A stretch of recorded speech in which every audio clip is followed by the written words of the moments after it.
Сайн ба сургууль солд байна. U Academy шидрийн хичээл 5 мөрлөө.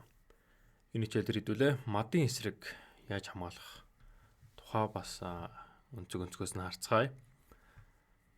За нэгдүгээр төвшөнд хэдүүлээ хамгаалах тухай үзсэн.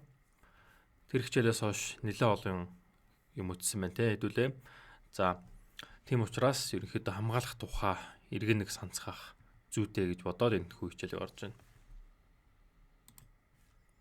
За энэ хичээл та бүдэд хэрэгтэй байх нь уу эсвэл нэн шаардлагатай байсан эсэх нь ерөнхийдөө бол гол асуултын хариултаас ерөнхийдөө шалтгаална л да. Шатарт ямар байдлаар ямар аргаар хамгаалж болдог вэ? За юу ч гэсэн эргэн санацгаая. За хамгаалах те. За зүхтаж эсвэл өөр нэгэн твшээ нүүж хамгаалж болдог те.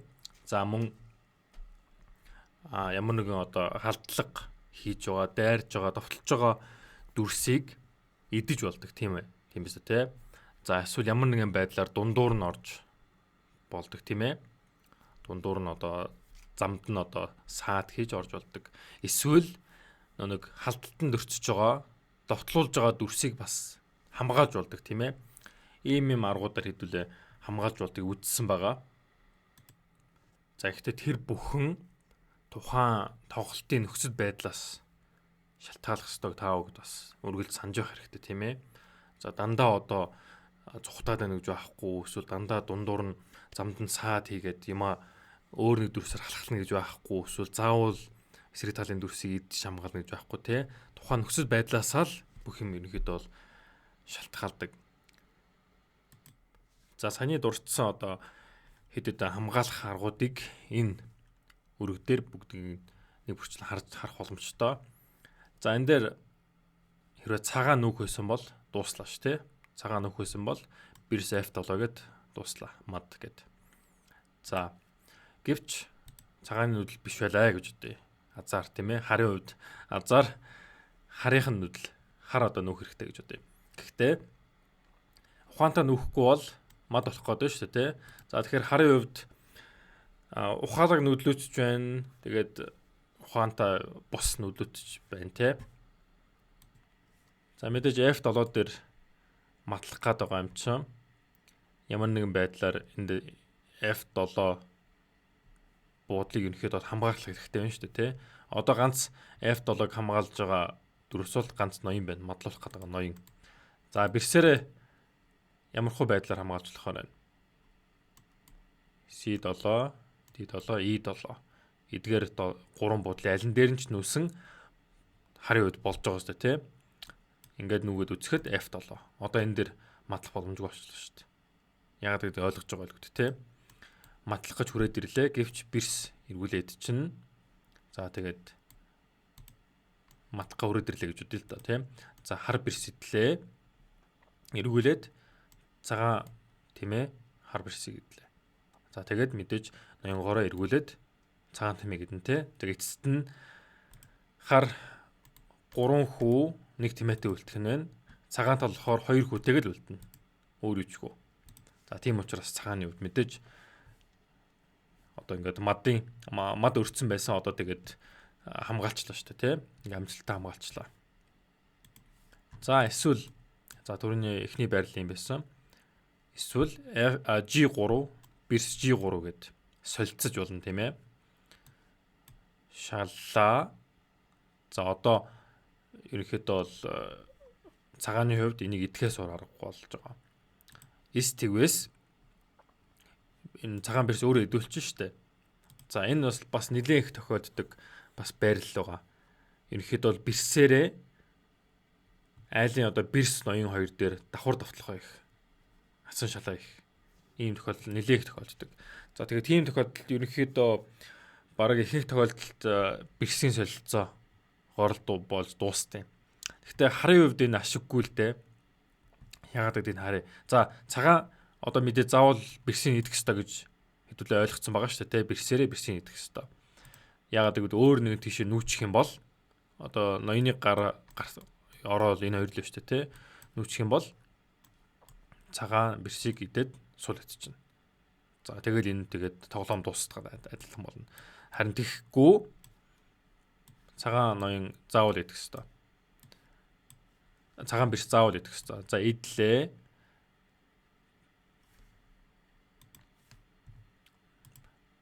За тэгээ эргүүлээд хүүгээр идлээ тийм ээ.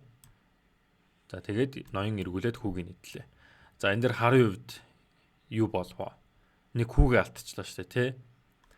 3 хүүтэй байсан. Тэгээд цагаан тал яв. Нэг хүүний илүүтэй болчихлоо шүү дээ тий. Ерөнхийдөө бүх юмыг эзэлж адилхан тоолгоо ажиллаа шүү дээ тий. За тэгэхээр цагаан харын хувьд ингэ сая шалж хамгаалсан нь бол буруу шийдэл байсан байх нэ. Нэг хүүгээ ерөнхийдөө сул өгчлөө шүү сая бол. За сая үдсэн 2 арга бол ядаж байж болох аргууд байсан хамгаалж болох. Ухаалаг гэх юм уу та тий. За одоо харахаа одоо тэнийг хин чаашаа ухаалаг биш. Огтонч одоо ямар ч бодлогогүй тийм одоо юу аргуудыг харъя. Яаж хамгаалах талаар. За нэгдүгээрт энэ дайрч байгаа дүрсийг идэх. Ингэж идэх. За мэдээж энэ одоо юу болох нь вэ? Бэрсээ айлын тэмээгээр солилцлоо шүү дээ тий. За мадын одоо тэр бүх юмыг мад өрцөн байсныг зогсоож байгаа ч гэсэн өөрийн бэрсийг золж байж тэр бүх юмыг зогсоолоо шүү дээ тий. За энэ бол мэдээж цаашаа шатар тоглох гэж байгаа бол тэгээд байж боломжгүй нүүдл. За эргүүлээд харъя. За хоёрдугаарт мэдээж E6 дээр interpose буюу замд нь таглаж болохгүй шүү дээ тий. Сул хэдүүлэхийн нэмэр. За бас байж болохгүй. За тэгээд сүүлд нь ноёнгороо зүхтах нэг гарц байгаа шүү дээ. За хаашаа зүхтж болох уу? Эдгээр буудлууд руу зүхтж болохгүй. Энд мэдээж өөрийн дүрсөө гамчсан зүхтж болохгүй. Ганц ороо нь E7 байна тий. Гэхдээ E7 гэлээгээд ямар ч нэмэр байхгүй. Мад. Бэрс F7 мад. Тийм байгаач. Энэ ноён хаашаач болцсон. Тэг ямар ч хамгаалах арга болцсон те энэ бэрсийг юу идэж чадах вэ? Мэдээж хамгаалттай юм чинь ноён энэ бэрсийг идэж чадахгүй.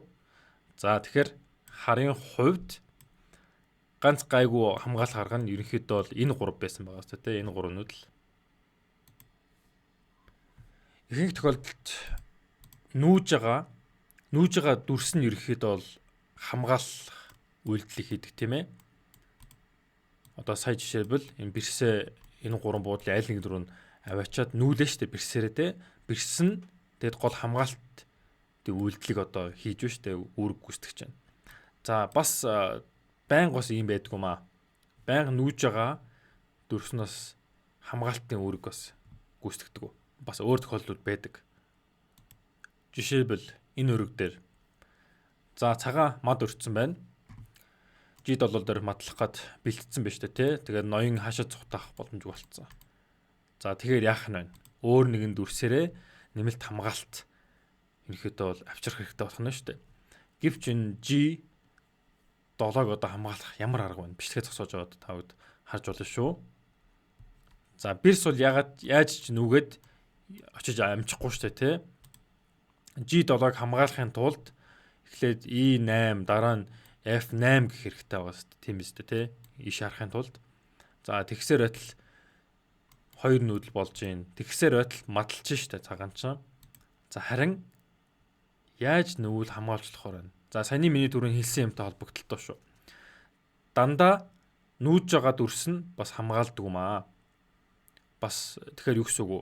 Нүүгээгүй дүрс нь хамгаалтын үр гүйцэтгэдэг байх нь шүү дээ тий. За тэгэхээр G7 дээр хамгаалж болох дүрс нь одоо ганц юу вэ? Бэрс л байгаа шүү дээ тий. Бэрс G7-г хамгаалах боломжтой. Гэхдээ замд нь тэмээ байна шүү дээ.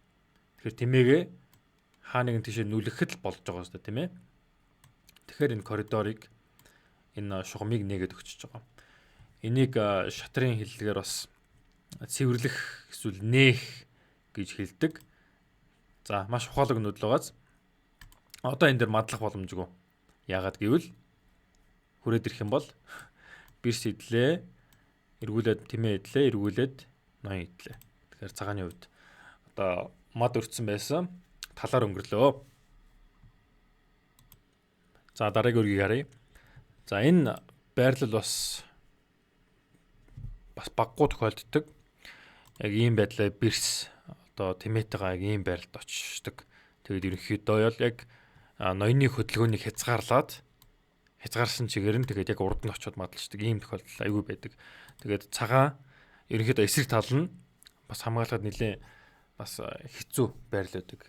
За ихтэй та бүгд сайн харах юм бол энд ч гэсэн хамгаалах байрлал байгаа. Ямар нэгэн алдагдал хүлээхгүйгээр. За энэ дээр цагаан яаж нүүх хэрэгтэй вэ? За мэдээж хар нүүхээс бол дуусаа штэ мад. За ихтэй азар харын нүүдэл биш цагааны нүүдэл байжээ. Тэгэхээр цагаан яаж нүүх хэрэгтэй вэ? Бичгээ тусаж аваад харж болно шүү. Заалсан уу? За бирс. За би энийг зөв нүүдэл гэж аам биш. Гэхдээ бирс F6 F1 гэвэл G2 дээрх мадыг маднаас сэргийлж чадчих шүү дээ. Гэхдээ тэмээд идүүлчин тэгээд эргүүлээд яг хуу тэмээг нийднэ. Гэхдээ энэ дэр бирсээ алдчихлаа шүү дээ. Асар их оноо алдчихлаа.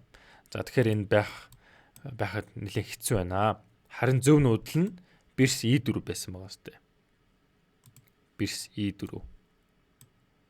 За яаж ийн одоо? За хар бирс цагаан бирсийг зөв чөлөөтэй идэж болохгүй яа гэвэл хамгаалтанд байгаа учраас морийнхаа хамгаалтанд энэ бодож ирсэн байж байгаа. Гэхдээ энэ морь юу энд морь байж байгаа ингээд одоо яг ойлгомжтой болж эхэлж байгаа шүү дээ. Ийм учиртай байсан байх нь шүү дээ. Тэгэхээр та бүгд ийм байрлал болчвол те шууд буугаад өгч болохгүй нэ. Сайн хараад ямар нэг гарч байна. Айгуул ийм морьч байх юм билүү дээ таны байрлал дээр. За тэрнээс гадна бирс E4 дээр ирснээр G2 руу ерөнхийдөө нэвт харж байгаа зү. Энийг англиар X-ray protecting гэдэг байгаа. X-ray гэдэг чинь рентген гэсэн үг шүү дээ те. Нэг бие мах бодыг нэг гаднаас нь нэвтлээд одоо тэр нэг туяагаар дүрслээд зураг авдаг тэр юм хэлж байгаа шүү дээ. Рентген зураг. Тэгээ энэ ерөнхийдөө бол одоо монголоор рентген дэж хамгаалах гэх юм уу да. Утгагүй сонсогдож байна. Гэхдээ юу ч гэсэн ингээд нэвтэлж хамгаалж байгаа байхгүй G2-ыг. Тийм биз дээ те. Матлах гад хүрээд ирвэл бирсээр араас нь тавьж очоо ид чинь. За тэгээд тэмээ эргүүлээ идэн л үз. Эргүүлээл тэмээг нь ноёноор өчсөн шүү дээ. За энэ бол айгу хөрхэн бас ухаалаг хамгаалах арга байлаа. За бас нэг өөр ухаалаг хамгаалах арга юу вэ гэхээр темп хожих. Темптэй нүүх гэсэн үг. Темп гэдэг нь ерөнхийдөө бол латинаас гаралтай л да энэ бүх Итали хэллэгүүд чинь темп гэдэг чинь цаг гэсэн үг. Цаг хугацаа хожих. За энэ дээр байрлал бол тун хэцүү болсон байна шүү дээ цагааны хувьд. Цагаан нүүх байсан ч гэсэн ерөнхийдөө энэ F1 дээр очих хэрэгтэй шүү дээ. Бирс. Даанч нэг нүүдлэр F1 дээр очих боломжгүй байна те. Тэгээ түрүүний E4 бол бүрж байхгүй те. Эргүүлээд идүүлчихнэ. За тэгэхээр яах хэрэгтэй байна? Цагаанд нэг л нүүдэл байгаа. Нэг ухаагалаг нүүдэл. Тэр нь темп хожих. STUS тэр нүүдлээс өөр юм хийх юм бол мад дуусаа болно. За бичгээ зогсоож харж болно шүү. Заалсан уу? Бирс C4 шаг ингээд темп авч байгаа хожиж байгаа байхгүй юу? За одоо бирс айлын одоо хар бирс заавал хөдлөх ёстой. За хөдлөгч яг заавал шалаанаас гарах ёстой ч тий. Ямар нэг өөр нүүдэл хийгээд байж болохгүй шүү дээ. Мад гэх мэт тий. Ноён шалаанд байж болохгүй юм чинь шалаанаас заавал гарах ёстой. За хар тэгээд яаж ч нүүд юм байгаа тий. Ноёноо өөр тийш хөдөгдөг ч юм уу эсвэл тэмээ D5 гэдэг ч юм уу тий. Тэглээч гисэн одоо бирс дараагийн нүүдлээр F1 дээр хийж чадж байгаа байхгүй юу? За жишээлбэл тэмээ ингээд D5 гээ хөрөөдөрлөө гэж үү тий. Хөөе чи эндээс яв гэд тий. Тэгээд дараагийнхаа нүүдлээр яах нь бирс F1 ингээ хамгаалчих жоох байхгүй юу? Амар хонтойгоос түрүүн очих боломжгүй байсан нэг нүүдлэр очих боломжгүй байсан бирс чин эхлээд темп хожоод энийг темп хожно гэж яриад байгаа байхгүй цаг хожно. Цаг хожиж байгаа байхгүй. Одоо хар тал мадалж болохгүй харин ноёно шалаанаас гаргах ёстой ч тий. За ямар ч нүүдэл хийсэн бэ, ямар ч аргаар хамгаалсан бэ, тэмээгээрээ дунд нь ирээд interpose хийгээд хамгаалсан ч байна уу, эсвэл ноёноороо өөр тийшээ нүгэд хамгаалсан ч байна уу? Шалаанаас гаргах ёстой тийм биз дээ. За шалаанаас гаргангуут нь одоо цагаан бэрс F1 дээр ирээд мадын сэрэг хамгаалчихж байгаа байхгүй юу? Ухаалаг байгааз. За саяныхтар бас арай өөр манай сурагч маань бас өөр юм оролдож магадгүй илүү ухаалаг тоглох гэж хичээгээд тэ жишээлбэл B3 гээд шалахын зэрэгцээгээр энэ тэмээг нийцчих гэсэн зорилготой бас юм сэтгсэн байж магадгүй те. Яг болж штэ давхар давтлахоо. Гэхдээ энэ болохгүй л дээ. F5 гээд.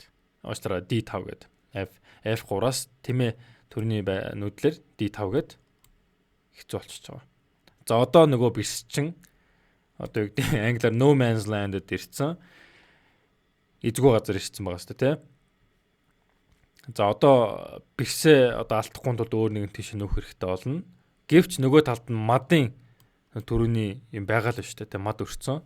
За тэгээ энэ тохиолдолд мад нэг бол бэрсээ алдна, эсвэл мад болох байхгүй юу? За тэгээд алийг сонгох тэгээд цагааны сонголт тэгтээ тун хэцүү болчихлоо. Саяны харин темп хожоод тэгээд бас F1 рүү ирэх боломж өөртөө олгож байгаа нь бол хамгийн ухаалаг нүүдэл байсан байгаа. За тэгээд иймэрхүү байдлаар хамгийн ихэнд харсан те хаалттай байсан шухамыг өөр нэгэн дүрсээр нээж онгойлгосон те. За тэгэж нээж эсвэл саяных шиг энэ байрлалын өмнө харсан шиг нөгөө нефт хамгаалах. За эсвэл саяных шиг ингэж темп хожиж хамгаалах. Эдгээр бол яг жинхэнэ тоглолтод маш их хэрэг болдог.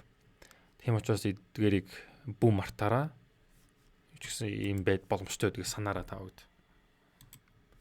Энэ хичээлийн хамгийн ихний жишээн дээр хэдүүлээ ноёно өөр тийшээ нүүлгэх өөр байдгийг харсан тийм. За ерөнхийдөө бол хоёр байрлал байгаа ч хэлж болно л доо. Хоёр хэлбэр гэх юм уу да. За эхнийх нь энэ байна. За энэ дээр цагаан нөхөс бол тоглоом дуусчлаа шүү дээ тий. Мад гээд. За цагааны нүүдэл биш. Азар харын нүүдэл байсан байлаа гэж тааръя. За хар тэгэхээр хэрхэх хэрэгтэй байна. Яаж нүүх хэрэгтэй байна хамгаалахын тулд. Заалсан уу.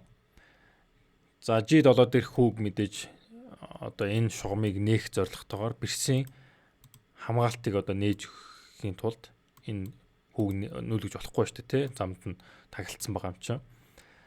За гол нь энэ H7 дээр л матлах гэдэг шүү дээ.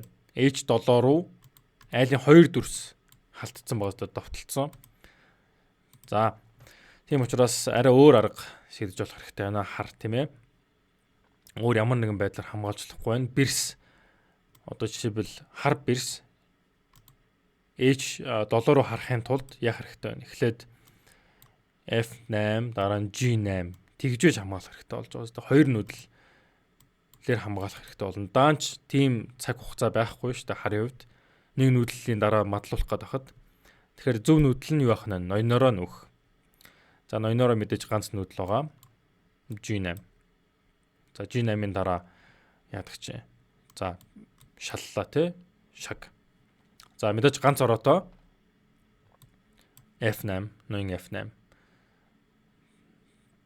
За цагаан бэрс дахиад шаллаа гэж бодъё. За гэхдээ одоо хар ингээд аварчиж байгаа хгүй өөрөө морь G8 гэдэг өөрөө ингээд аварчиж байгаа. За мэдээж ноёноороо дандаа нүгэд зүхтсан байдлаар одоо нүүж хамгаална гэж байхгүй шүү дээ тий. Жишээлбэл энэ өрөг дээр ноён нүгэд ямар ч нэмэргүй байх нь. Яаж ч нүсэн мад. Жишээлбэл би нэг рүү төхөж очоод хөөрхөн юм их гэж оролдлоо гэж бодъё л дээ тий. Ядаж эсэргүүцээд. Гэхдээ нэмэргүй бэрс D1 мад. Тийм багаз. Тиймээс яах хэрэгтэй байна. За эхний байрал дээр авчиж. Өөр нэгэн нүүдлэр за мэдээж ноён нүүхгүй бол энэ хоёр хүүгийн нэгээр л байх нь шүү дээ. За мэдээж энэ хүү нүүж болохгүй ойлгомжтой. Нийт нээчих учраас. Тийм учраас A3 гээл асуудал болчихж байгаа байхгүй. E3 ерөнхийдөө бол цухтаж нүх одоо нүхээ малтчих гэх юм уу да нүх. За нүхч яг зүгээр гарцаа гаргаж байна. За тэгээ E3 гэсний дараа ерөнхийдөө санаа зовх юм арай бага байна. D1 гэж шалсан ч гэсэн E2 гээл цухтчихна. За тэгээд энэ ноён ч одоо шалхаас бэрс чи одоо шалхаас өөр юм хийж чадахгүй шүү дээ одоохондоо мадалж чадахгүй тий. Тэгээ шалсан тохиолдолд тэгэл өөт тишээ нүгэл цухтчихна. Тэгээ бас ингээ хамгаалчих жоох байхгүй юу. За дараагийн өргийг харъя. За энэ дээр хар мадлуулах гад би додоо дээр мадлуулах гад бас хэцүү байдал орсон байна шүү дээ. За цагаан нүүдлээсэн бол дуусаа. Гэхдээ харын нүүдэл бос байсан бол хараахан дуусааг байна. За бэрсээр хар бэрсээр хамгаалахад хэцүү байна шүү дээ. Бид бол дээр хамгаалахын тулд нэг бол C6 гэж замд нь орох хэрэгтэй байна. Гэвч идүүлчин. За тэгээд C8 дээр очиж болно те. Гэхдээ тэнд очихын тулд 2 нүүдэл зарах гээд байна. 2 нүүдэл хийхсээр байтал чинь мадлуулчихна. За ерөнхийдөө бол хүүхдүүд одоо ямар ч өөр боломжгүй мэт одоо санагдаж байгаа үед хүүхдүүд одоо ямар нэгэн байдлаар юм interpose буюу замд нь орж тийм нэг бас сонгоод байдаг. За гэвч энэ дээр заавал тех хэрэггүй шүү дээ те. Сайн харуул C6 гэсэн сонголт байгаа байхгүй юу? Нэг төрлийн interpose буюу одоо замд нь саад хийж штэ. Бэрсээрээ саад хийхээ оронд харин хүүгээрээ. За хүүгээрээ саад одоо interpose хийхдээ бүр темптэй хийж штэ. Одоо жинхэнэ харин тэмээгийн эсрэг дайрч штэ те. Тэмээг ямар нэгэн байдлаар зайлуулахгүй бол идүүлэх нь байна. За дараагийн үргийг харъя. За энэ дээр хар нүхсэн бол мад гэж дууслаа шүү дээ. Тэмээ тэрэг F1 гэж хурж ирэл мад. Тийм байгаа шүү дээ тий. Харуулъя. Мад. Ноён G2 руу орох боломжгүй. F шугам руу орох боломжгүй. Тэгээд мэдээж нэгдүгээр шугамын дагуу нүүжлэхгүй тий. Ягаад гэвэл бүх юм одоо энэ хоёрын хооронд одоо хөл тэмээ тэрэг хоёрын одоо замд биш үү те. Энэ хоёрын иргэшээд орцсон. За тэгтээ харын нүүдэл биш цагааны нүүдэл байлаа гэж үтэй. Гэхдээ зөв нүүхгүй бол хар дараагийн нүүдлэрээ матлах гад биш үү. За ноён ямар ч гараа ороог болцсон те. Ганц ээш нэг рүү орж болж байна тийм ээ ээшээ. За тэрийг үуч гэсэн санаж бай. За ноёнгороо нүүх нь мэдээж зөвлөдөө. Гэхдээ энэ бас төдийлөн бас тийм мэдээж юм биш ээж магадгүй. Яагаад гэвэл ноёнгороо H1 рүү орох нь зөв байхгүй юу? За яагаад юу ч гэсэн энийг харчаа тэгвэл зөв шийдлийг харчаа. За H1 рүү орох ёстой. Яагаад гэвэл хурж ирээд матах гэж оролдлоо гэж бод тийм ээ F1.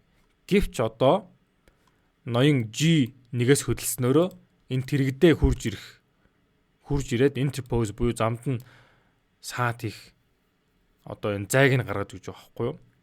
За ийм байдлаар одоо мадын эсрэг хамгаалчихж байгаа байхгүй юу? Одоо яадیں۔ Тэрэг идлээч гэсэн эргүүлээ тэргийг идчихнэ. Тэгээ айл одоо ганц тэмээгээр мадлж чадахгүй шүү дээ. За энэ тэгэхээр зөв шийдэл нь шүү. За тийм ч зөв бус шийдэл юу байсан бэ гэхээр тэргээрээ G2 дээр ирэх. За гол санаа нь ерөнхийдөө бол энэ тэмээний F1 рүү одоо харж байгаа энэ байдлыг одоо зогсоох зорилготой юм уу да тий. Гэвч эн чи одоо ямар ч дэмий шал хэрэггүй энэ тэргээ алдах юм байхгүй юу. Тэргээ айлын одоо тэмээгээр сольчлоо шүү дээ. Энэ тэгэхээр ямар ч хэрэггүй нүдэл байсан. Харин саяны H1 шаг тэгтээ санаа зовх юм байхгүй G1 гээд хамгаалчих жоохгүй маш амжилттай хамгаалчих жоо. За дараагийн хамгаалах мадын эсрэг хамгаалах арга юу вэ гэхээр яг мадлах гад байгаа дүрсийг идэх ойлгомжтой ч тий. Мадлах гэдэг дүрсний идэх юм бол тэгээд мадлах боломжгүй болно. Эсвэл энэ өрг дээрх шиг мадлах гэдэг дүрсийг биш харин одоо ноёны зүхтаж болох буудлуудыг одоо хамгаалж байгаа дүрсийг идэх. За энэ дээр хар бас хэцүү байдалд орсон байна шүү дээ. Хэрвээ цагаан нүх байсан бол A8-гээд дууслаа шүү дээ. Энэ 8 гээд мад дуусчлаа шүү дээ. За гэвч цагааны нүүдэл биш харын нүүдэл байсан байлаа гэж бодъё. За мэдээж энэ мадалж байгаа дүрс нь энэ A7 дээрх тэрэг байна шүү дээ тий. За ингэж нүүхээс өөр одоо ингэж нүүрхээс нь одоо уртж ямар нэг юм хийх ямар ч боломж байхгүй байгаа. Одоо яа тийм хар тэргээрээ A5 гэх юм ааш. Тэгвэл эргүүлэл идүүлчих шүү дээ. Тэгэхээр энэ A7 дээрх тэргийг бол ийшээ нөхийг бол юу ч зогсоож чадахгүй. Харин B7 дээрх тэргийг хараа идэж чадна шүү дээ. За энийг эзэснээрээ гол нь юу чухал, юу одоо онцлог чухал байгаа. Ягаад гэвэл энийг идлээ. Тэгээд ерөнхийдөө бол 7 дугаар шугам эхний ээлжинд за үзүүлээ. Идчихлээ. За одоо 7 дугаар шугам хар ноёны хувьд аюулгүй болчихж байгаа шүү дээ, тийм ээ. За гэвч мэдээж цагаан тэрэг эргүүлээ идэнэ. За гэхдээ энэ бол хангалттай. Харын хувьд одоо хангалттай болчлоо. Одоо заахан мэдээж ноён 7 дугаар шугамд орж чадахгүй ч гэсэн ингэж нүүдэх юм уу те жишээлбэл хар тэрэг 8 дугаар шугам руу хурж ирээ шаллаа гэхэд одоо 7 дугаар шугам руу зүхтэж чадчих واخгүй. Өмнө нь болохоор 7 дугаар шугам руу зүхтах ямар ч боломжгүй байсан шүү дээ те. Энд дахиад нэг цагаан тэрэг манжсэн учраас за яаж тэгээд тэр бүхнийг үгүй хийж чадав? Хар тэр манжаага дүрсийг идсэн болохоор ингээд хамгаалж чадчих واخгүй. Энэ бол хангалттай. За энэ үргийг харъя. За энэ дэр хар нүүхсэн бол мад гэдээ дууслаа шүү дээ тий. Тэрийг H2 мад үзүүлээ л да тий. Мад. За одоо хар ноён цагаан ноён хаашаач болцсон. G1 G2 руу орох боломжгүй идэж болохгүй яагаад гэвэл хамгаалтанд байгаа учраас. За эргүүлээд түрүүний анхны барилт нь харъя. За харын нүүдэл биш харин цагааны нүүдэл байсан байлаа гэж бодъё. За цагаан яаж нүүвэл хамгаалж чадхаар байна. Бишээ зогсоож аваад харж болно шүү. За олсон уу? За ноён бол хаашаач хүчтэй одоо тийм ээ. Ноён 20 дугаар шугамд орч чадахгүй, G1 рүү орч чадахгүй. За тэгэхээр ноёны нүүдэл бол боломжгүй байх нь. Тэгэхээр тэргээрэл нүүх хэрэгтэй болох нь шүү дээ, тийм. Энэ хүү нүүлээгээд ямар ч нэмэргүй шүү дээ. Адилхан хурж ирэл H2-ыг л маталчихна. Тэгэхээр энэ хоёр тэргийн аль нэгээр нь л нүүх хэрэгтэй болж тийм. За энэ бол бас хэцүү сонголт л доо. Бас тийм ч мэдээж юм биш байсан байж магадгүй. Гэхдээ яах хэрэгтэй вэ гэхээр тэрэг F3 дээр энэ дэмжлэг болж байгаа дүрсийг морчин одоо хар тэрэг дээр дэмжлэг болж матлах гэдсэн шүү дээ, тий. Тэр дэмжиж байгаа дүрсийг одоо идэж өөрөө тэргээ зольж ингэж хамгаалах тийм арга байгаа. За энэ бас хэцүү шийдвэрлэлтэй мэдээж тэргээ морьтой солино гэдэг чинь тий илүү үнцэнтэй тэргээ арай бага үнцэнтэй морио солих гэдэг шүү дээ. Гэхдээ энэ ганц гарц нь энэ л байна. Эстэгээс мад болох гэдэг шүү дээ. Тэгэхээр мад болохын оронд ядаж тэргээ өгөөд за яг хоо тэргээ одоо айлын морьтой солиод тэгж зольж исэн нь бол хамаагүй дээр сонголт байгаа байхгүй юу. За тэгээд идлээ, эргүүлээд идүүллээ. Тэгээ одоо яадаг чинь тэрэг F1 гэдэг ч юм уу энэ хүүг хааж өгч байгаа байхгүй юу хүүнүүдлээ. За ингэж хамгаалж болж байна бас. За одоо сүүлийн жишээ дээр энэ үргийг харъя. За хар энэ H2 дээр матлах гээд байгаа. Бирсээр тийм ээ. За харын нүүдлээсэн бол тоглоом дуслаа штэ. За гэвч азар цагааны хувьд мэдээж азар цагааны нүүдэл байх нэ. За яаж хамгаалах хэрэгтэй байна энэ дээр? Энэ дээр та бүгд нэг хайж олдог стратеги ашиглаарай. За жишээлбэл ноёноороо G1 рүү цухтаад үзье л да тийм ээ. G9 цухтаад үзлээ гэхдээ нэмэргүй. Шаг ганц ороотоо F1 H1 шаг дуусаа. Шаг гэнэ мад гэд дуусаа. За тэгэхээр ноёноороо нөхөн биш юм байна. Тэгэхээр өөр нэгэн дүрс нүүх хэрэгтэй байна шүү дээ, тийм. За энэ H2 руу орж байгаа энэ коридорыг яаж хааж болох вэ? G3-аар хааж болно те энэ хүүгээр. Гэхдээ энэ хүүг нүүж болохгүй шүү дээ. Ягаад гэвэл энэ тэрэгний хөллийг нээх гэдэг шүү дээ. Мэдээж шалаанд орж оруулж болохгүй. За тэгэхээр энэ хүүнрийг бол нүүлгэн гэдэг бол байж боломжгүй асуудал байна те. За энэ F2 дээрх хүү бол хаашаач хөдөлж болохгүй. Гол нь H2 дээрх мадын эсрэг хамгаалах гэдэг шүү дээ одоо. За өөр ямар нэгэн байдлаар одоо замд нь нэг ямар нэгэн дүрсээр халахалж одоо хамгаална гэвэл одоо дүрс юу алдах гал байна л да, материал алдах гал байна л да. Жишээлбэл энэ тэргээрээ E5 гэд хүрээд ирэхэд ямар ч байсан бүх солилцооны дараа цагааны хувьд ерөнхийдөө бол ашиггүй дуусах гэдэг байгаа байхгүй юу? Алдагталтаа бөгөөд хохиролтой дуусах гэдэг байгаа. За тэгвэл цагааны хувьд ингэж интерпоз хийх нь замд нь одоо халахалт хийх нь зөв сонголт биш байна. За та бүгд зөв сонголтыг олсон уу? За зөв сонголт нь морь F1. Морь F1 рүү нүүх. Ийм байдлаар. Морь F1 рүү нүүснээр одоо энэ H2 дээрх буудлыг давхар хамгаалчлаа шүү дээ, тий. Одоо энэ H2 дээрх буудлыг 2 дүрс хамгаалж байна.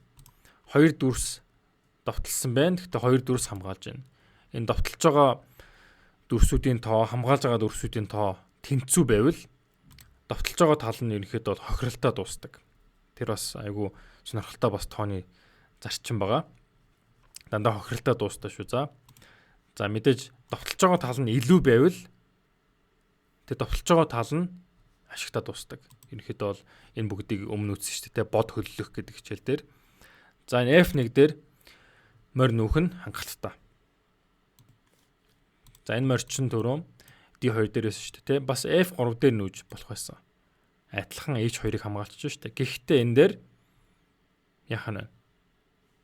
Энэ гол нь тэмээнд харагдаад байна шүү дээ. Одоо энэ F1 дээр очисноороо одоо маш сайн хамгаалтанд дунд орчлоо шүү дээ. Харин F3 дээр очисноороо энэ B7 дээрх тэмээнд идүүлчихэж байгаа байхгүй юу? Тэгэхээр нэг бодлын яаж вэ? Хамгаалагчийг хамгаалтыг тасалж байгаа шүү дээ. За энийг өөрөөр хамгаалт задлах гэж хэлж болно. Энэ төвшин дээр хэдүүлээ үтсэн хамгаалт таслах гэд. За мориороо ингээл баяртай хүрээл ирсэн чинь би энэ H2-ыг хамгаалах гээд хүрээд ирлээ гэсэн чинь тэмээ идлээ. За мэдээж эргүүлээд одоо идэхэд гарцааг бах. За гэхдээ идэх юм бол мад болох гэдэг шүү дээ, тийм ээ. Тэгэхээр ямар нэгэн байдлаар одоо хамгаалах хэрэгтэй байдаг. За тэгээд ерөнхийдөө бол ингээд явсараад цагаан тал ингээд тун эвгүй байдалд орчиж байгаа байхгүй юу. За одоо энэ мадын эсрэг одоо яаж одоо хамгаалчлахаар байна. Ямар нэгэн гарц байгаа л бах та тий. За тэгээ эцэст одоо ганц буруу нүүснээсээ болоод цагаан тал одоо байрлалаа улам хэцүү болгочихж байгаа. Тэгэхээр саяны тохиолдолд F1 ганц зөв нүүдэл байсан шүү дээ. За энэ хичээл та бүхэнд сонирхолтой байсан байх гэж найдаж байна. Мөн ойлгомжтой байсан биз дээ, тий. За мадын эсрэг ерөнхийдөө бол хит хитэн хамгаалах аргыг хэдүүлээ харцгаалаа. За мэдээж матлах гээд байгаа дүрсийг идэж болно. Эсвэл ноёноороо цухтаж нүүж болно, тий. Эсвэл дунд нь интерпоз буюу одоо замд нь халахвч хийж болно, тийм ээ. За бас өөр нүүж байгаа дүрс бас заавал хамгаалдаг маа гэдэг асарсан. Ямар нэгэн байдлаар хамгаалах боломжтой дүрсийн шугамыг өөр одоо дүрс нүүж нээж болдгийг харсан те. За өөр нефт хамгаалж болдгийг харсан те. X-ray protecting буюу нэг бирс энд байсан тэгээд E4 рүү нүүж ирээд тэгээд G2 руу одоо айлын бирсийг нэвтэлж тэр буудлыг хамгаалж шүү дээ тий. За тэгээд мөн темп хожиж бас мадын эсрэг хамгаалж болдгийг гэдүүл бас харсан. За хамгаалах арга ерөнхийдөө бол олон байгаа. Та бүгд тэгээд яаж ямар нэгэн байдлаар маданд орчих гээд байвал байрлаа сайн хараараа. За энэ хичээл дээр юу үзэж илаа, ямар хамгаалах арга байлаа гэд та бүгд сайн санацгаагаараа. За тэгээд сайн харах юм бол яаж иж байгаа нэг хамгаалах арга олдох үзье. За хэдүүлээ дараагийн хичээл дээр уулзцгаая.